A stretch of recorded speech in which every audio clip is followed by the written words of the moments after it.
অনবরত আল্লাহ আল্লাহ আল্লাহ করে ওনার চোখের জলে বেশি যাচ্ছে মিঠাপুকুরের পুরো গ্রাম শুদ্ধ সুখের ছায়া। আজকে মানবিক টিমের পক্ষ থেকে জানাই ভালোবাসা। মানবিক টিম সর্ব অবস্থায় মানব সম্প্রদায় হতদরিদ্র পরিবারের পাশে আছেন, থাকবে আজীবন আমরণ পর্যন্ত।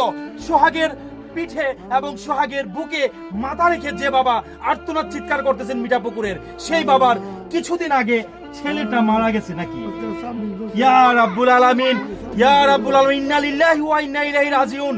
আমরা সর্ব অবস্থায় আমরা জানি এই হতদরিদ্র পরিবারের পাশে যদি আপনি এসে দুমুঠো খাবার অন্ন দান করেন, এভাবে হাত দিয়ে যদি বাবার কপালে যদি হাত দিয়ে একটু স্পর্শ করেন, আপনার সর্বোচ্চ ভালোবাসাটুকু আল্লাহ রাব্বুল আলামিন দেখতেছেন। আল্লাহ রাব্বুল আলামিন আপনাকে উত্তম যা দান করবেন। আসুন না ভাই, এই বাবাকে, প্রবাসী ভাই, আপনাকে স্যালুট জানাই। এই গ্রামের অঙ্গ সংগঠন মিঠাপুকুর গ্রামের যুবক সমাজের প্রতি আহ্বান জানাচ্ছি, আসুন না ওনাকে 1 টাকা থেকে শুরু করে 1000 টাকা সর্বোচ্চ শেয়ার এবং সর্বোচ্চ সহযোগিতা করে এই বাবার কান্না থামানোর চেষ্টা করি। পুরো গ্রাম জুড়ে কান্নার এক সুখের ছায়া।